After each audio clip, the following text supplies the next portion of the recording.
প্রতিবন্ধীর মুখে হাত রেখে পবিত্র কোরআন তেলাওয়াত করছেন, সাথে সাথে কথা বলতে পারছে সে।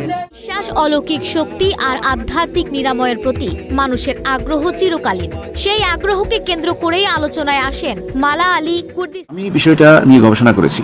এই লোকটি একটি বড় ফেতনাবাজ এবং সে একটা দাজ্জাল, সে একটি মিথ্যাচার করে। সে লোক আগে থেকে সেট করে নিয়ে আসে, এরা নিয়ে আসলে সে তার দেখায় এই কিছু লোক দেখে, এরপর অন্যরা ভরণ ধরে। এটা একটা তার একটা ম্যাজিশিয়ানের মতো ম্যাজিক। মালাল কুর্দি সে একটা আসলে খুব ক্ষতিকর লোক এবং তাকে ইতিমধ্যে বিভিন্নভাবে সে তার ধরা পড়ে গেছে এবং তার এই বিশেষ করে তার কুকৃতি ধরা পড়ে গেছে এবং সে কয়েকবার জেলও কেটেছে এবং সৌদি আরব থেকে তাকে জেলে নেওয়া হয়েছে এবং সেখান থেকে তাকে বিভিন্ন মুসলেখা দিয়ে বের হতে হয়েছে। এবার হচ্ছে সে আসলে একজন ভণ্ড প্রতারক। এই জন্য তার বিষয়ে কোনো কিছুই আপনি শুনবেন না যে কোরআন আয়াত পড়ে ফু দিলে ভালো হয়ে গেছে, এগুলি কারণ সে ধীরে ধীরে আরেকটা ভণ্ডামি দিকে মানুষ নিয়ে যাচ্ছে। হ্যাঁ, কোরআন আয়াত নিঃসন্দেহে কোরআন আয়াত মানুষের শিফা, আল্লাহ তাআলা কোরআনে কারীম বলেছেন, ওয়া নুনাজ্জিলু মিনাল কোরআনি মা হুয়া শিফাa'un ওয়া রাহমাতুল লিল মুমিনিন ওয়া লা ইয়াজিদু যালিমিন ইল্লা খাসারা। আল্লাহ তাআলা যে কোরআন নাযিল করেছেন শিফা, এই শিফা পড়লে হবে। কিন্তু এই লোক যে দাবি করে যে সব অসুখ ভালো হয়ে যাবে, বোবা মানুষ কথা বলে ফেলবে বা তার এই হাঁটতে পারে না, হাঁটা শুরু করে দিবে, ফু দিয়ে দিবে, এই জাতীয় যে দাবি করতেছে, এটা হচ্ছে অতিরিক্ত দাবি করে না। দোয়া করতে পারে, আল্লাহ তাআলা ভালো করতে পারেন, কখনো হয় কখনো হবে না এরকম।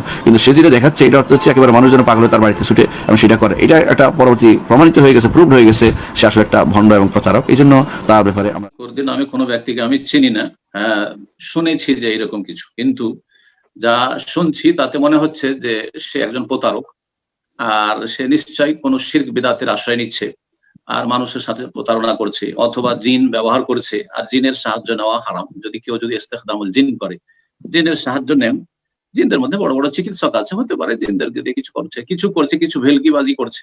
আজকাল তো ভেলকিবাজিও চলছে। তো ধর্ম ব্যবসায়ী হতে পারে। আল্লাহ রাব্বুল আলামিন এইরকম যুগে যুগে বিভিন্ন ফিতনা দিয়ে মুসলিমদের পরীক্ষা করে থাকেন, মানব জাতির পরীক্ষা করে থাকেন। সুতরাং এই সমস্ত ফিতনা থেকে বেঁচে থাকবেন, না হলে গুমরাহির আশঙ্কা বেশি রয়েছে। সুতরাং সমস্ত ভাই বোনদেরকে বলবো যে এই সমস্ত রকমের ফিতনা থেকে, যেখানে পদস্খলন ঘটতে পারে, যেখানে গুমরাহির দরজা খোলা আছে, যেখানে শয়তান সুযোগ নিচ্ছে, সেসব রাস্তাগুলিকে বন্ধ করবেন এবং আল্লাহ রাব্বুল আলামিনের প্রতি ঈমান, তাওয়াক্কুল, আস্থা, ভরসা মজবুত করবেন এবং পার্থিব যেসব মাধ্যম রয়েছে চিকিৎসার কোন রোগের জন্য, সেসব চিকিৎসা করবেন। আর এইসব ভেলকিবাজদের পেছনে ছুটবেন না এবং এইসব প্রতারকদের অনুসরণ করবেন না, না হলে শয়তান বিস্তার লাভ করবে, শয়তান জাহান্নামের দিকে নিয়ে চলে যাবে। মানুষ শয়তান এবং জিন শয়তান সবসময় ধোঁকা দেওয়ার জন্য, ক্ষতি করার জন্য লেগে আছে, জাহান্নামে নিয়ে যাওয়ার জন্য লেগে আছে। আল্লাহ রাব্বুল যেন মুসলিম জাতির হেফাজত করে।